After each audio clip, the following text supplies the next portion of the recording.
Very exciting.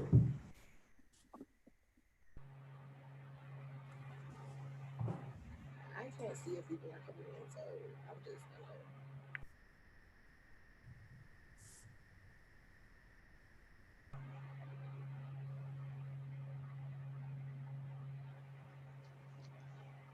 gonna. Alrighty, welcome everyone. Come on in.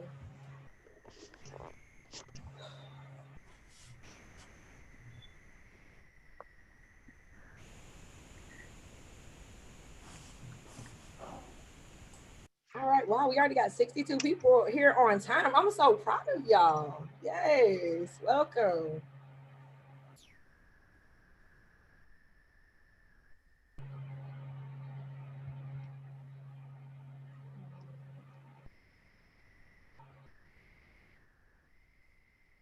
Here a few minutes to get more people come. Thank you for being here on time. We have a full hour, and actually maybe 2 minutes is enough because people registered and they knew what time it started. So yeah, let's do it. Welcome to the Black in the Mud Roundtable. I am Dr. Tiara Moore. I'm a postdoc at the Nature Conservancy, and I have been co-leading Black in Biosphere Day with Timmy. And so the whole purpose of this roundtable today is for us to just highlight the experiences that Black scientists have in the field, just the things that we go through day to day. And people have asked, where did this hashtag Black in the Mud come from? And I shared a little bit on Twitter, if you're on Twitter, with this story. And so now you get to hear the full story about this hashtag Black in the Mud.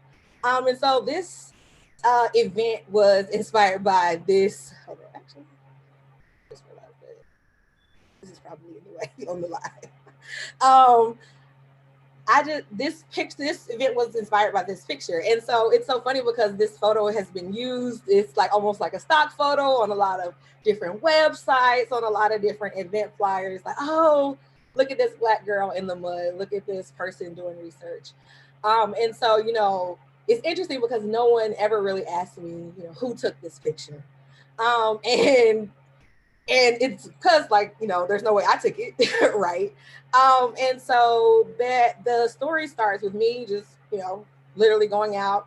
Well, I guess it starts well before this, is because I had to get a permit to actually work into this location. And if you're a field scientist or a scientist at all, permitting takes time. So this was a very planned out situation for me.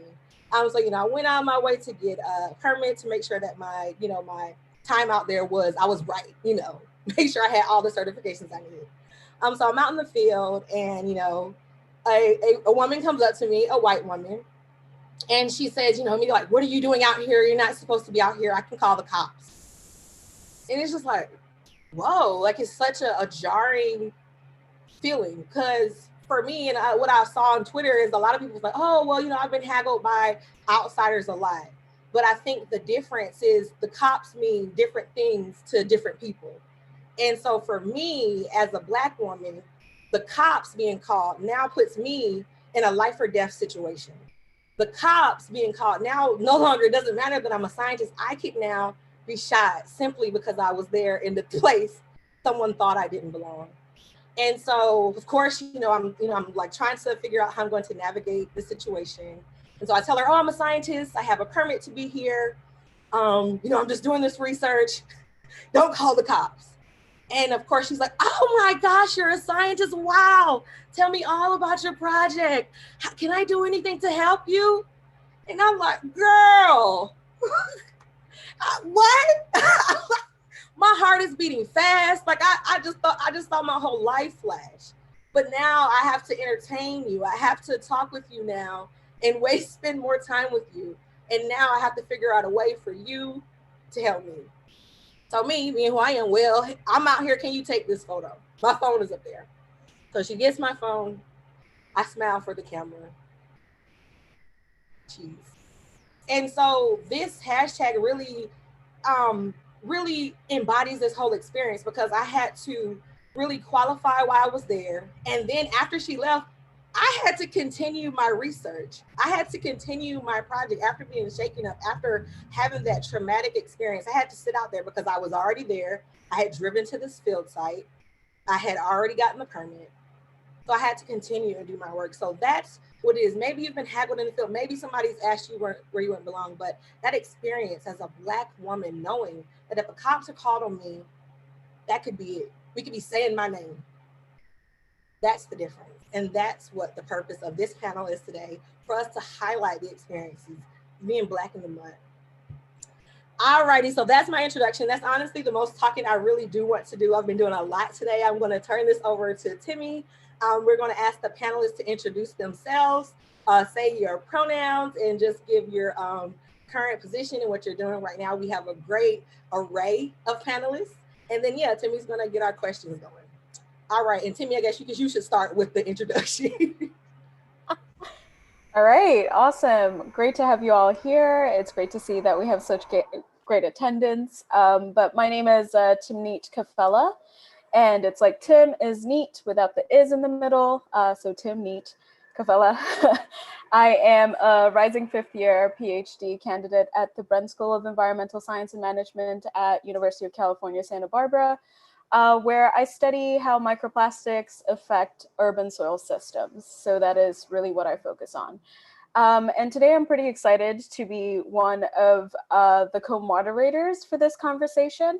And we have such a great lineup of people, and we're really excited for you to get to hear all of these awesome perspectives. So I'm just going to call on the panelists to briefly introduce yourself, your pronouns. My pronouns are she, her, by the way. My apologies for not saying that earlier. So I'm gonna begin by calling on the different panelists to introduce themselves. And then we can get this conversation started. All right, so first up, Dr. Justin Richardson. Would you mind introducing yourself?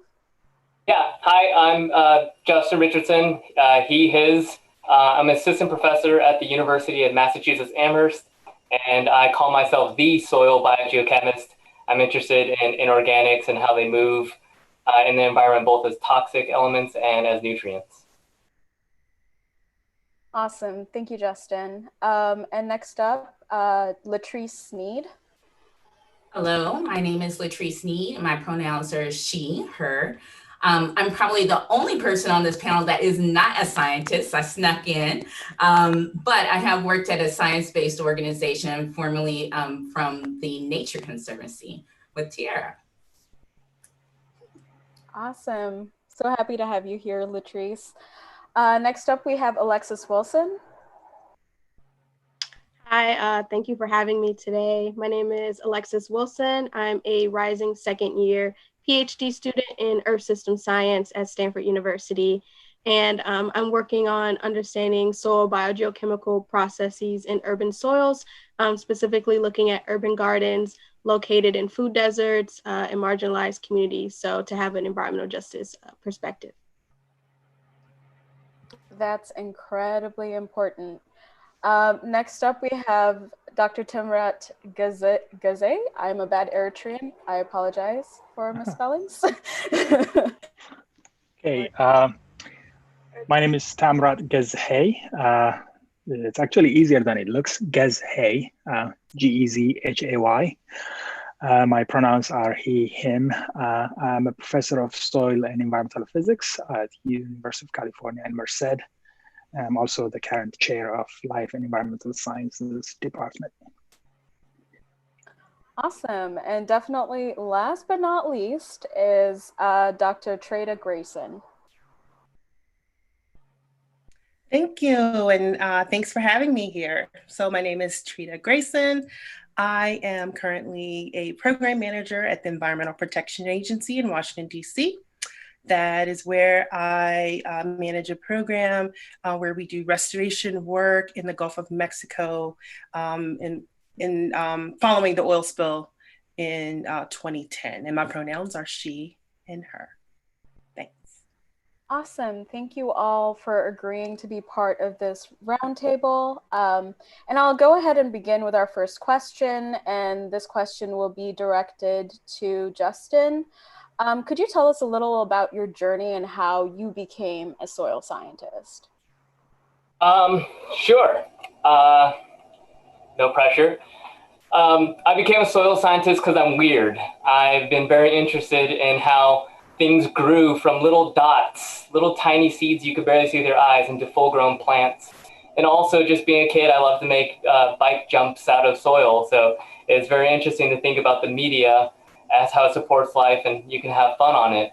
I was very lucky that my parents let me, or I was able to rebel and be hard-headed enough to let my parents let me become a soil doctor. It's very hard in African-American communities to say, like, oh, I work in dirt professionally. It's like, are you a farmer? So trying to, describe the profession as a scientist, not as a laborer, is something important, because honestly, I would say the African-American community's relationship with soils has been long defiled from long ago, from all the slavery background and such, and then serfdom under agricultural purposes. So, it's a little bit tough to justify it, but it was a lot of fun. Awesome, thank you. That is incredibly valuable and great that, we get to have you in this space. Next up, Alexis, could you tell us a little bit about your journey to being a Black geoscientist? Yes, still is a journey because I'm still early on in my career, but I'll give you the short version. I grew up in Chicago, and so I didn't think about nature or what that could be. My idea was it was like a forest that I would never go into, because why would I want to do that? And so in high school, I got introduced to environmental science and climate change, and I made my own aquaponics system, and I was just really into environmental science. Fast forward, went to Cornell for undergrad and had this as my major. And was able to have multiple research experiences that just made me really in love with environmental research. Soil science, I'm still new to. Being a biogeochemist, because my background was in forestry and ecology in undergrad, but I'm really, really excited to still be progressing in this field, and just so thankful that I'm in Stanford now working on my PhD. And I finally have a research focus. I took my first year to kind of just play around and figure out what I wanted to focus on. So just merging soil biogeochemistry, environmental justice, and then looking at climate change impacts as well is something I'm excited to be doing now. Awesome, and we're excited that you get to pursue that and be one more Black geoscientist in this world, which we really do need. We really do. We really do need. We'll talk about that more. Latrice, could you tell us a little bit about your journey into the sciences? Yes, so when I was younger and I went to college, I never thought about science or the environment as a field of study for myself. I actually went into African American studies and then also nonprofit management. And so my career kind of took a turn all throughout youth organizations and being on kind of the corporate side of the world. And until I came to DC, where I started my environmental career, I would say, at the Nature Conservancy, which is a large global nonprofit. And I was shocked. I started there as the director of their volunteer program. And so coming from a scientific background, not knowing conservation, my first day, I'm going, what is biodiversity? Can somebody please tell me? But my job was to connect more people to nature, more people to the environment. So I had to quickly learn, and working with different scientists in the organization. And I always had a personal love for nature, and it just became a passion for me to see more people of color, especially Black people, in that space, just knowing how it was not so diverse, which was shocking to me when I started there. So I kind of ended up in it by accident. I just recently left the Nature Conservancy to become the Chief Program Officer at the National Park Foundation. So still very much in the nature space, And there's a large team that reports into me now that's focused on resource management, conservation, so still engaging science, but specifically in the national parks. Thank you. Thank you so much for that. And I love to hear that story about pivoting into this world, because we need diverse perspectives and like a diverse array of backgrounds in order for us to actually thrive in this space and have our science be understood, right? And next up, Trada, would you mind telling us a little bit about your journey? Sure. So I am a marine ecologist by training, both specifically a benthic ecologist. And for those who may not be familiar, I study the bugs, the worms that live in the mud. And my dissertation research was focused in Chesapeake Bay. And the reason how I got to that point is growing up in Central Virginia, so a suburb of Richmond. My days, my weekends, my summers were filled playing in streams, out on the river, on boats, we're fishing, we're crabbing, we're at the beach. Like water was what we did and what we do. And when I was 6, my parents, I think 5 or 6, my parents took my family out to California for a 2-week family vacation. And I went to Monterey Bay Aquarium. And that's where I learned about marine biologists. And I was like, that's what I want to be when I grow up. My parents were like, we don't even know what that is, but sure. And so when I came back, like I was reading books about the oceans and Chesapeake Bay, and it was always a passion. So at 5, 6 years old, I knew I wanted to do something in this field.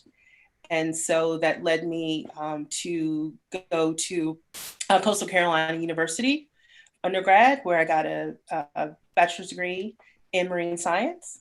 And then I went on to, and also I have to say, when I started that journey, I knew by the end of my undergrad journey, I was like, I don't want to do research all the time. I want to kind of do some of the science policy, translating the science into policy and, communicating that.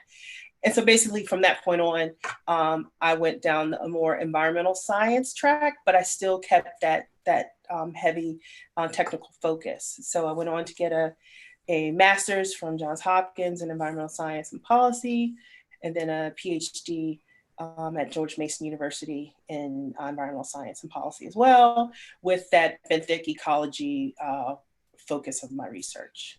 And I'll talk, I know, and I'll tell you a little bit more. I'm not in the field per se, and I wasn't in the field per se for my research, but I'll let you know how that was relevant to what I do now. Absolutely. And we look forward to hearing about that more.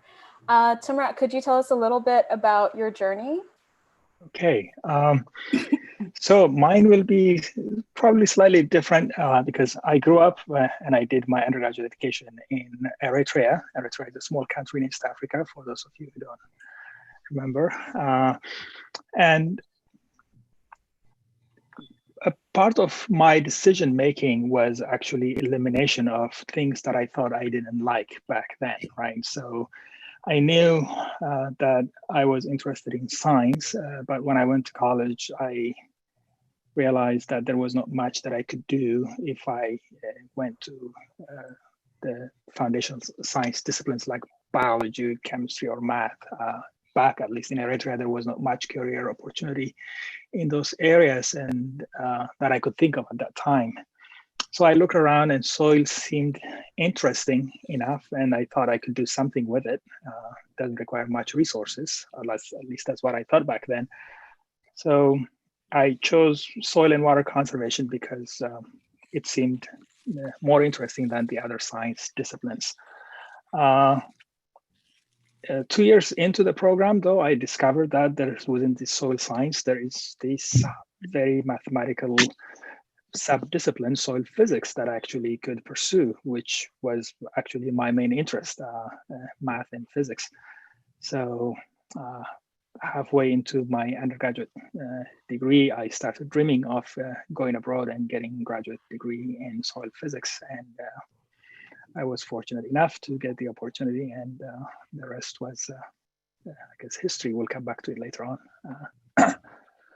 So yeah, it was mostly by eliminating things that I didn't think I was going to be good at or I was going to enjoy is what led me to soil science.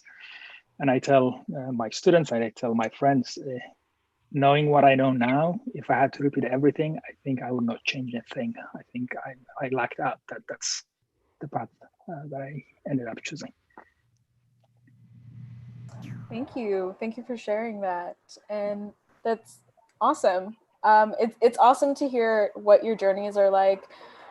And one thing I definitely did want to briefly ask you all, you could just say yes or no, is did you always envision yourselves as scientists? I feel like it was briefly touched upon in the conversations in what you've said thus far, but just with a yes or no question, just answering yes or no. Did you feel like from the very beginning, not the very beginning, from the moment you had a conception of like, I would like to do something for the rest of my life, did you envision yourself as a scientist? Yes. Yes. Okay. Yeah, I had many career aspirations, but scientist was one of the main ones. Okay. It was a dream at some point. I didn't think I could be one. I didn't think but yes, it's a yes, definitely yes. Awesome. I wanted to be either a marine biologist or an astronaut, up or down. I love that. Both important. Yes, it wasn't until later in my career that I regretted my choices, and I said I should have done something related to the ocean in terms of being a scientist. But I'm here now. It's okay. And we're happy to have you here. Justin, did you feel like you were going to be a scientist from the very beginning? I always wanted to be a scientist and a Ferrari owner, and I'm one of those. So the Ferrari owner, because clearly, yeah. Anyway, so how we're going to begin with this discussion is we'll talk about the perks of what we're pursuing and our scientific pursuits. So I'll begin with a question asking, what brings you joy about your field? Latrice, would you like to start? What brings me joy about the field is really connecting more people, a diverse base of people, to nature and the environment. Like I said, in my journey, I wasn't exposed or saw Black scientists growing up. So it just never was in my reality to think that was something that I could be or do when I grew up. And so knowing that now and knowing the woulda, coulda, shouldas, how can I inspire and highlight and amplify the voices of those that are in the space so that young people can also see that this is an opportunity, this is an option for them. And so for me, that's what really inspires me and gets me excited about the work that I do. Absolutely. And that's important because connecting people with the environment is actually what inspires us to study the environment, right? Of which the Black community, that is not something we're often given access to. And it definitely, I really appreciate you doing that work. It's incredibly important. And I'm glad that it gives you joy because it gives us joy too. Alexis, could you briefly talk about what you love about your field? Yeah, I think when I first started learning more about climate change and environmental science and things, it was actually really sad because I realized how much was messed up. But then what gave me hope was just learning that there are people, and I could be one of those people who could work on finding solutions to some of these issues. And then once I learned about environmental justice and got involved, learning how I can use the technical scientific skills that I'm learning and use them to further environmental and racial justice. And that's really a joy of my work, is trying to connect those two things and inaccessible academic science to actually push something positive forward. So that's something. And my mom's always you're going to save the world, you have to. And I'm well, I can't stop climate change on my own, but I'll try, try my best. Your work's still incredibly important and is definitely making that happen, right? And isn't that awesome that science and being a scientist can give us agency over having better environmental futures for our communities? That is incredibly empowering and definitely a perk about pursuing what we pursue. Trada, would you like to talk about what gives you joy about your field? I think the thing that gives me joy is the connections, the colleagues, the friends that I have made in this field, like throughout my journey. Some of my closest friends that, not only can we talk about life, we can talk about science. And I mean, when you have someone you can just talk about science with, it's just really fulfilling. I think also, and I really rely on that joy from my colleagues and friends in this field, given the climate we're in right now, and there's so many things being done to kind of stop environmental regulations, and they're really impacting, especially communities of color. Being able to talk to someone, like, I'm feeling a certain way about this, and what can we do? And having a group of people that I can go to and say, okay, I have this idea. How can we implement this? How can we share the knowledge? Because I think for me, it's all about, what do I have? What can I give to help someone else? So. And that's incredibly powerful. And honestly, like, to your point about fostering community and having that community and creating that community in this space, and how that fuels your passion for the field, it's important. It's frankly incredibly important to have people who understand how you feel about things, the passion that you feel, as well as like how you would like to develop an idea or a project that would better the environment, for example. And that's important. And frankly, like, personally, I feel that without a community, I wouldn't be a scientist, because they are incredibly helpful, especially being Black in the STEM fields. Justin, would you mind telling us what you love about this? Yeah. As a geochemist, I have a superpower. Through mass spectrometry, I can see atoms. And to me, that is the most awesome thing. I can see the periodic table in leaves and rocks and soils and water and animals. I can see that. And to me, that is the most fascinating thing. And I love sharing, if someone has nutrient deficiencies in their soils, or if there's toxic metals in their plants or animals or soils. So to me, it's leveraging my superpower. You can do whatever you want. You can tackle esoteric questions that matter not to humanity. But you can also do it to, as you've all mentioned, improve humanity and help people out. So it's using that superpower for good. And that's such a great way to put it. It's a superpower that you can use for good. That's awesome. Timrat, would you briefly tell us what you love about your field? Yes, thank you. There are a number of aspects of my career, my job, that I really love. One is I get to choose what I study. I have the freedom to say no to certain topics that I don't want to work on. And therefore, I can align what I believe in and what I want to make an impact on with what I do day to day, right? So that aspect of my career is actually really fulfilling. When I think about it, sit down and think about it, that really gives me a joy. And then there is the other element of solving problems, right? Just the process of solving problems, even if the practical application of some of the research areas that I work on is 10, 20 years from now, it still feels like solving a puzzle, right? So the process of solving problems is really fun. And with time, there is one element that I grew to appreciate even more, and that is working with students. You just cannot summarize it easily with one or two sentences, but I've been fortunate to have had very kind and smart students in my career, and being there to shine light on their path and help them grow to who they become is just amazing.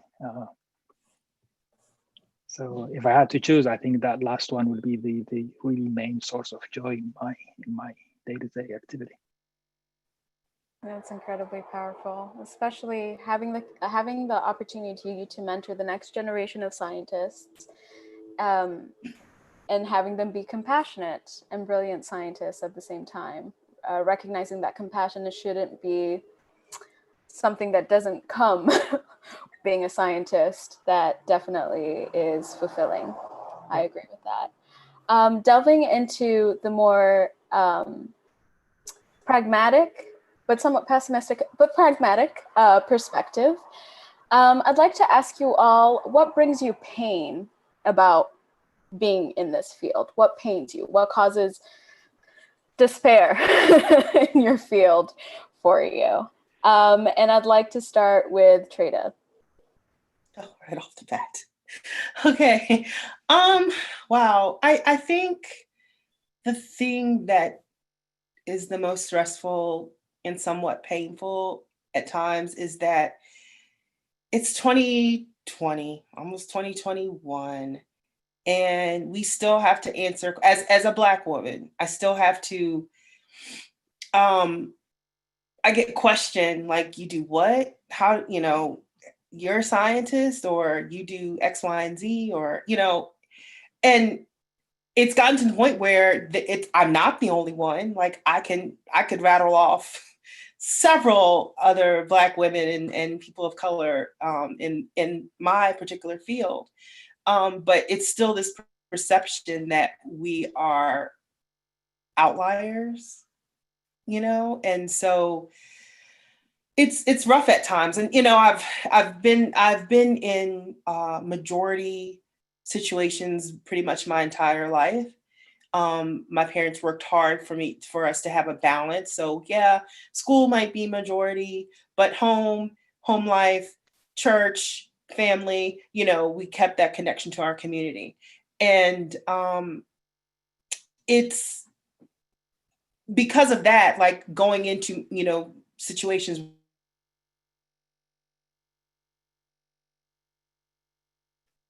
necessarily, it doesn't say I don't realize it or I don't feel it, but I don't notice it sometimes, because it's just, I'm there. I have a job to do. I'm there for a particular reason or a particular meeting, and we do what we need to do and we move on. But, and most of the time I don't think about it until somebody brings it up to me. And then I'm like, oh, I did, So it's almost 2021. It'd be great if we could move past that, and it's going to take some time. And one of the things that we can all do is just it's tiring, but we just have to keep, reminding people we're here, we do this too, and just teaching our peers until it sinks in. Thank you for sharing that. Alexis, would you like to comment on that as well? Yeah.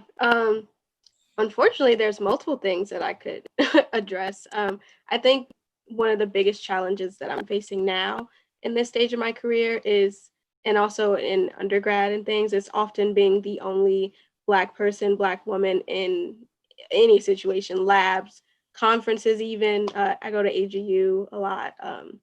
And just having that pressure. I've tweeted about this before, but it's both being hyper visible and invisible at the same time. And so it's really just like a struggle of trying to show that I belong there, which I shouldn't have to prove to anyone, but you kind of always feel like you have to prove that you belong in that space. So being the only can be difficult, and it's definitely not something I want. I want more Black people in this field. Being the only is not a goal of mine. And so I think that's one of the main difficulties that I'm having at Stanford and in general, just in the field. It's tough. Yeah, I'm sure we all understand that. Yeah, unfortunately.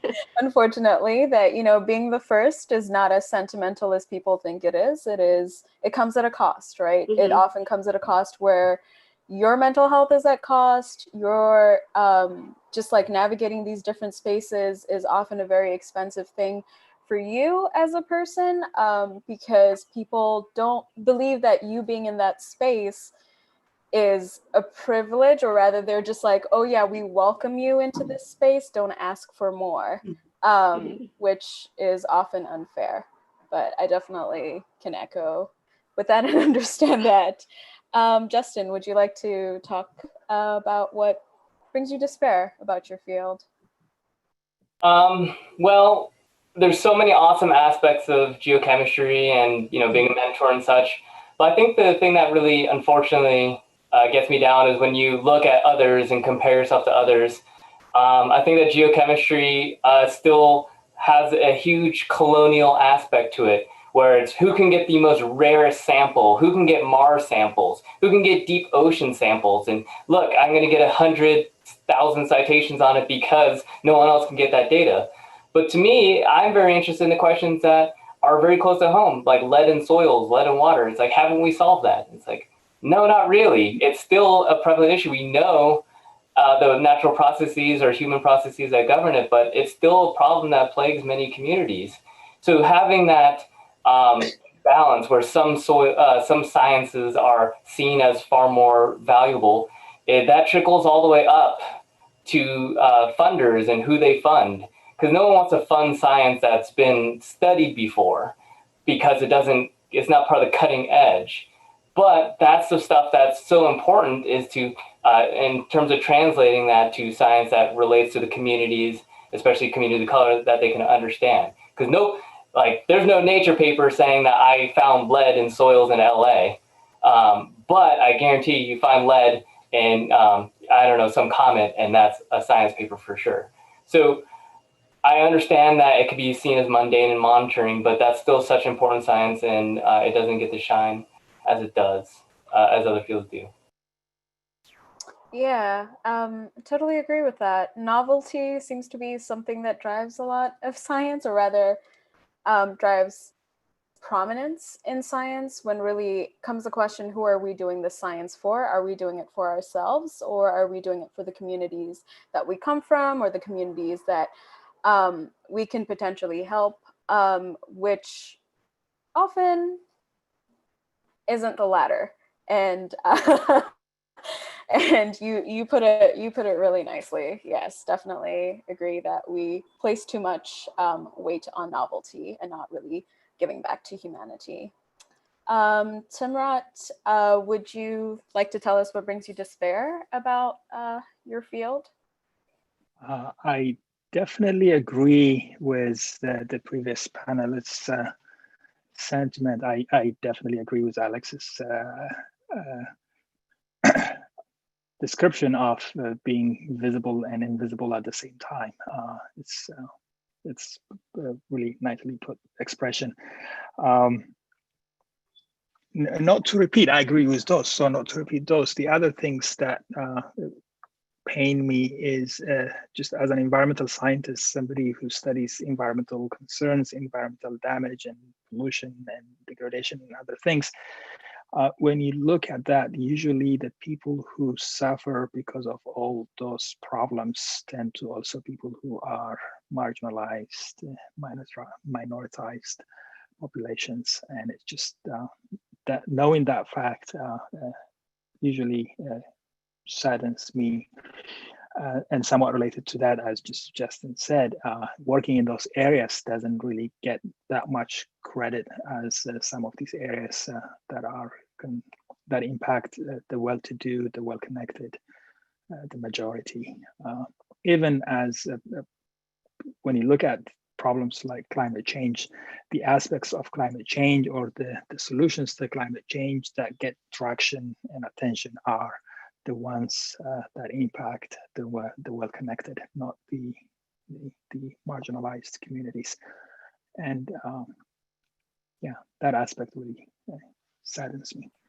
Definitely. I can totally relate as someone who studies plastic pollution, where a lot of the sustainability or solutions that are developed often don't envision an environmental future with communities like ours in them.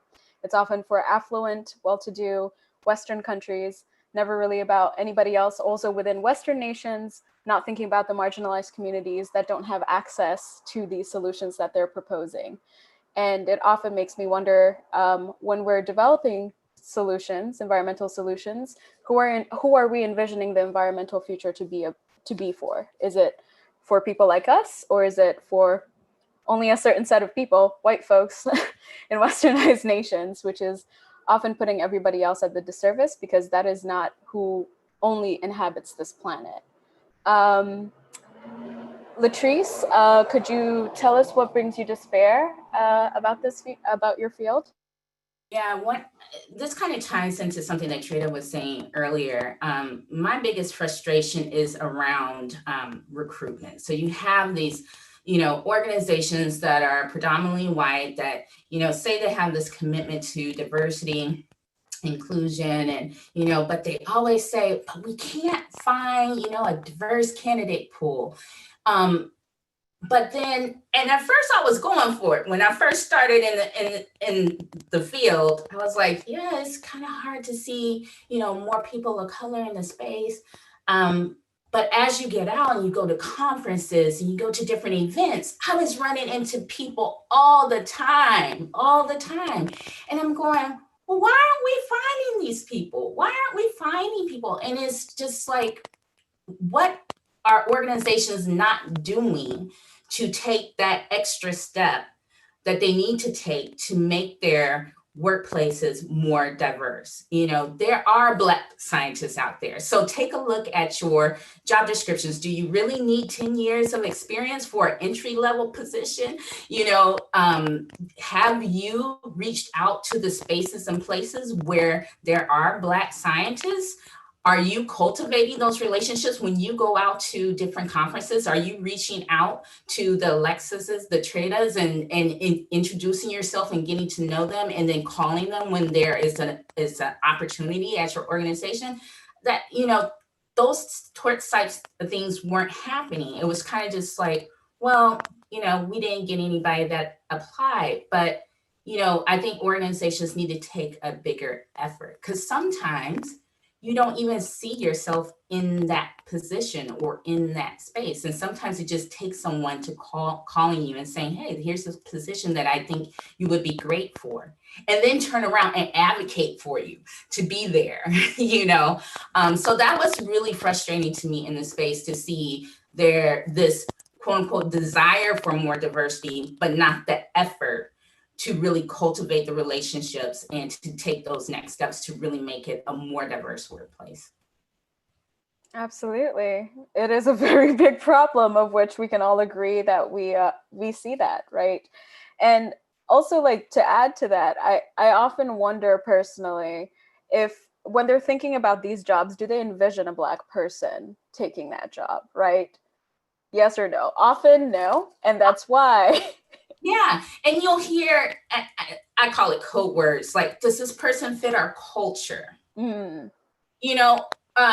Will this person be a good fit for our team? Well, I'm an advocate for having someone that's going to push you into a different direction. You don't want everyone on the same side that's going to think like you and think like the rest of the team. Don't you want to hire someone that's going to think a little bit different than you and come with a different perspective? So to me, when I hear those code words of, I don't think they fit our culture, or I don't know if they would be a good fit at a team, that sometimes you need to reflect upon yourself. Why do you feel that way? What were you expecting? In my role, I was very outspoken. Not a lot of people like that, and so sometimes people hire based on what the kind of energy that they're feeling, if they feel more comfortable with someone that looks like and speaks like them. And so some of that we have to just break out of if we truly want to have a diverse workplace. Couldn't have said it better. 100% agree with that, and I'm sure we all panelists agree with you about this. The next question, we're going to pivot a little, and I did want to ask you about what does bring you hope. We talked about what brought you joy. We talked about what brought you pain. But now I would like to know if you could briefly tell us about what brings you hope about the field that you're in. Alexis, would you like to start off?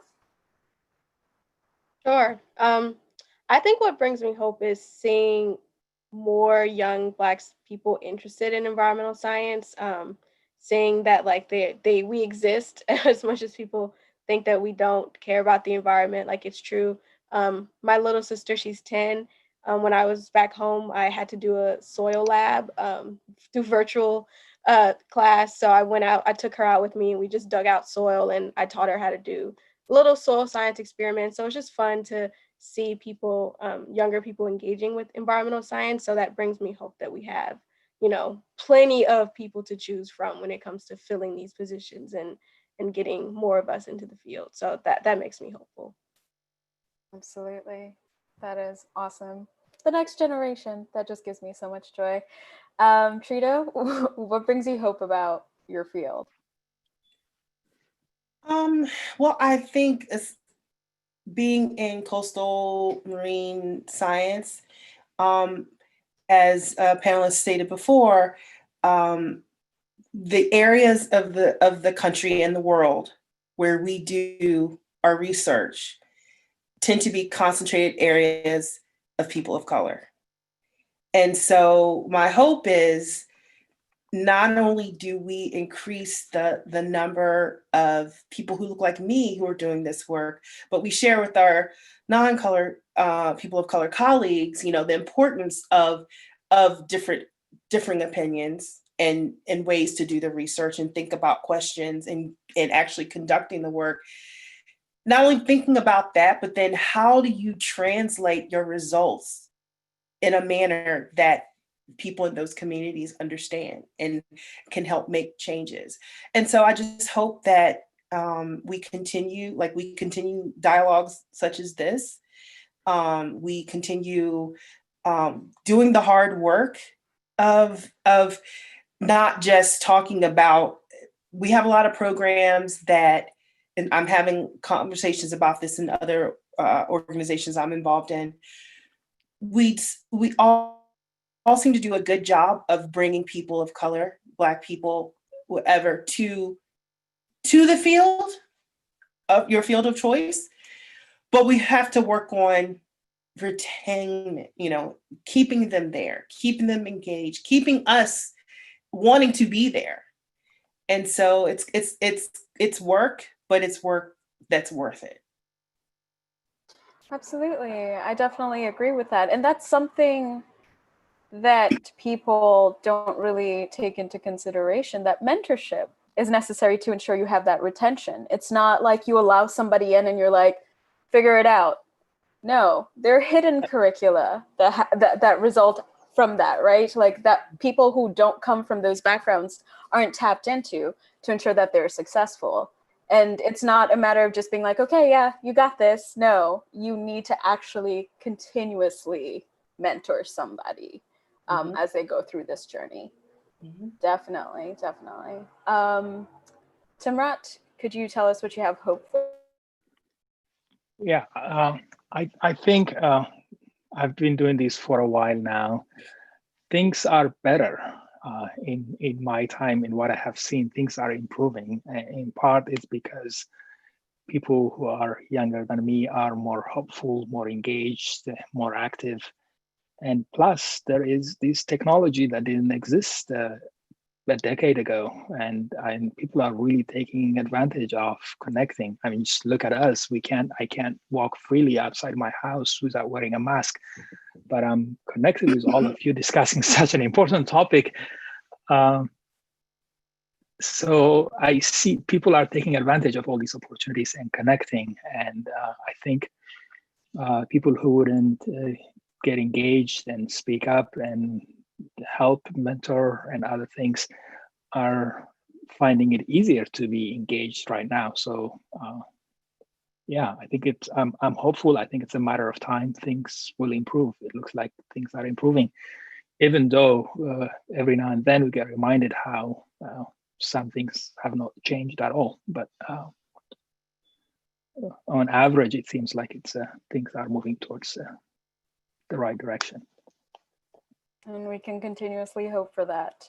Yes. We can continuously hope for that, right? Yeah. Latrice, could you tell us what you have hope for in this field? Well, I just hope that people continue to speak up, use their authentic voice. I think that's what's causing a lot of change in discussion now. You know, so many times, you know, Black people in predominantly white spaces hold a lot in, you know, and there are times when you don't want to say what you really feel for the fear of either being seen, in my case, the angry Black woman, or, you know, not going along with the program.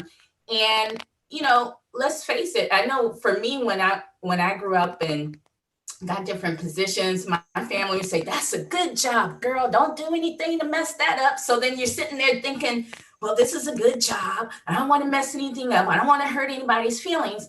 But in order to change, we are going to have to say what we truly feel and believe. When we need to call people out when things are wrong, you need to share your feelings when you feel hurt, disrespected, you know, and when those microaggressions come up in the workplace and they're hitting you from day to day, you need to call people on that. And I think that more and more people are starting to use their authentic voice. And I think more and more people are starting to receive that and realize that we ain't going for that shit no more. You know, so I think you know, I'm just hopeful that people continue to find the power in their voice. I know how hard it is, but the more we do it, the more things will change as people hear stories and understand the things that people are going through. Yeah, and that builds up on something that earlier we had a live on 500 Women Scientists Instagram, where Ngozi made a point whereby we have every right to ask for things, you know, just because we're in this space, and doesn't mean that like that's the limit to what we can do for that space. We have the right to ask for better things. We have the right to ask for better outcomes. And I couldn't agree more. 100% agree with you. Justin, would you like to tell us what you have hope for in your field? Yeah, let's see. I hope that the next generation and younger scientists will be able to instill some change. Back in 2015, I went down to South Carolina, rural South Carolina, like 30 miles away from the nearest Waffle House somehow, the middle of nowhere. And I've been told I can't dig soil pits for many reasons. And going down to rural South Carolina and being told I can't dig soil pits because I might disturb some unmarked slave burial grounds was a new level of hurt and being sad. But you know, during that drive, seeing Confederate statues and flags flying everywhere, you know, it's just really illustrated where America was. But now I see that America is changing. I mean, we are no longer putting up with that. The statues are coming down, and I'm starting to see some articles and books about re-envisioning the Black experience with working with soils and agriculture. So I have a lot of hope that we can really reimagine what does it mean to be Black and work with mud or work with soil and not have those ties to sharecropping and slavery. So I look forward to fertile ground coming from that with the future. Absolutely. That's really, really powerful. One thing I did want to ask all of you is, what would you tell allies? What can they do in order to ensure that this space is inclusive and geosciences are not for just a certain set of just a certain person, but for rather everybody else? Like, what kind of advice would you give, Latrice? So I actually had someone that was a really good ally for me and really exemplified what I thought, you know, allies should encompass. And he was on the call earlier. I'm not sure if he's still there, but my old boss, his name is Pascal.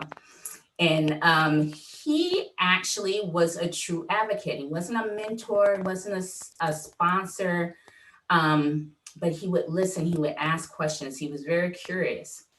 But he took risks with me. He stood up for me and advocated for me with his peers.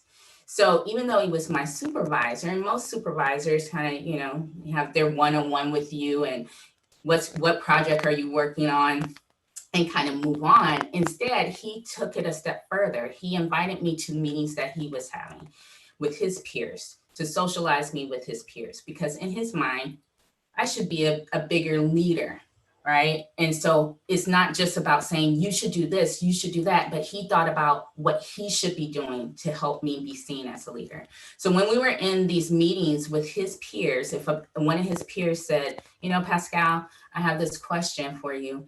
And then they would ask him the question and he would say, Latrice, what do you think?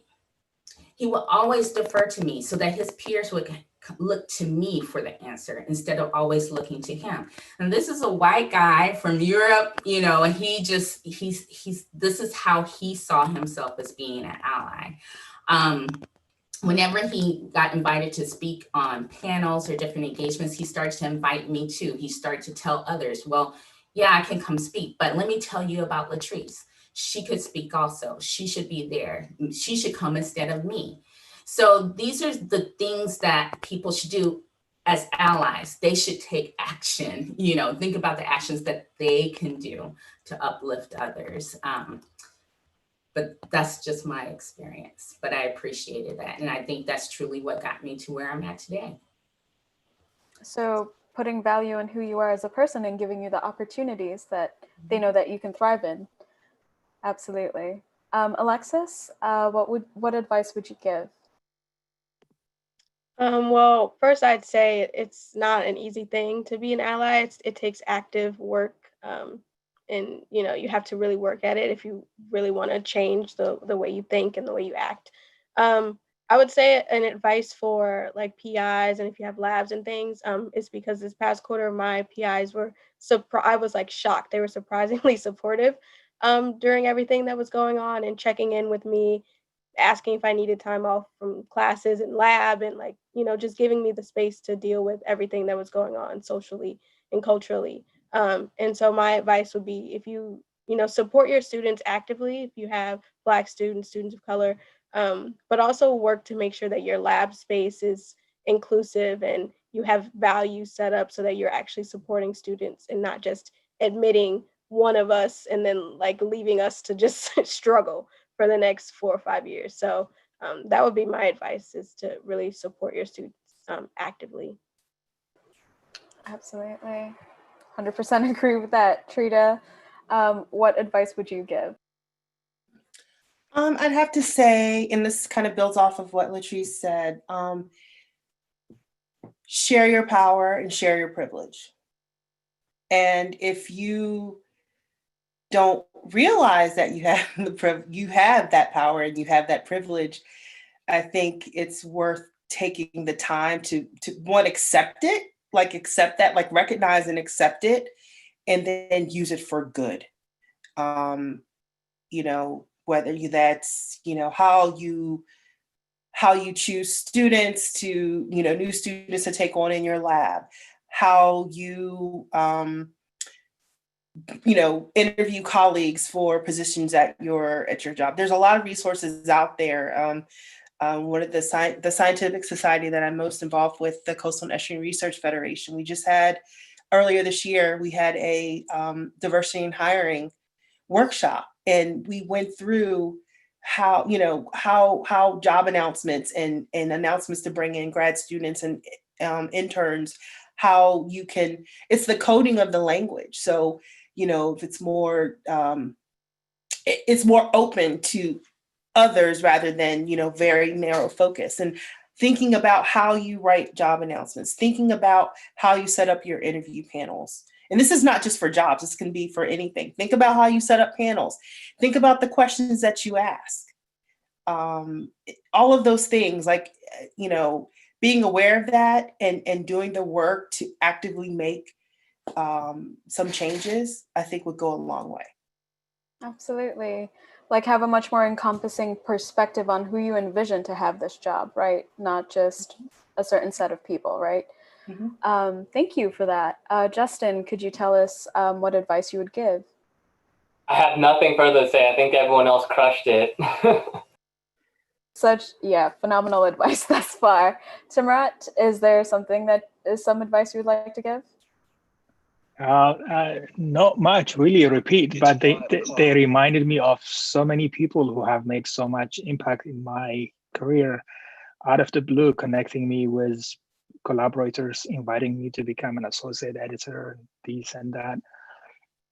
They didn't even wait for me to ask, and they saw that at the stage where I was, that I needed help and support, and they had faith in me that I could do it. And those. And Awesome. yeah.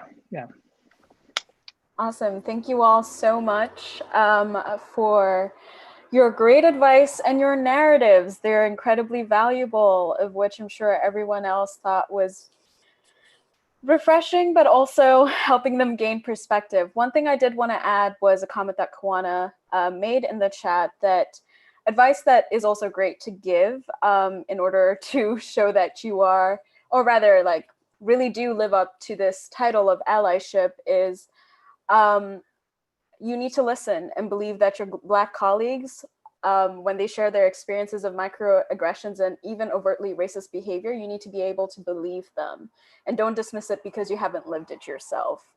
So definitely, I do think that that's something that also all resonates with us, that this is some advice that we hope that you as allies take on moving forward. I wanted to thank all of you for agreeing to be part of this panel roundtable. It was really great to have you here. It is really great to be in awe of all the Black brilliance that is in front of us.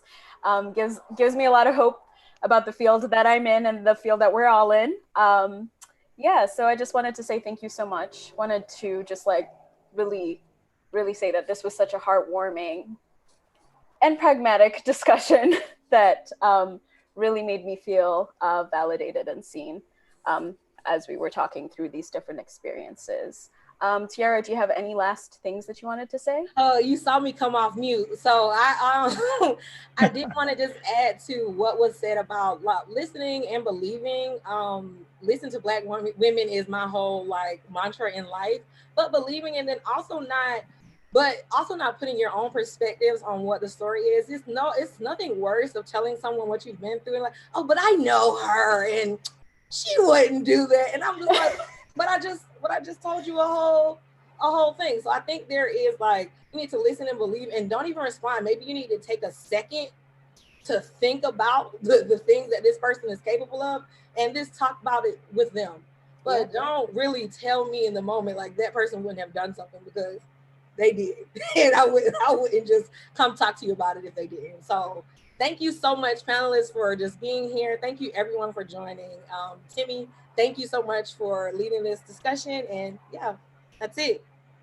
Awesome. That's all. Thank y'all. Bye. Have a good night, everyone. Thank you. Thank you. Great job. Thank you so much. Thank you. Thank you. Thank you. Let's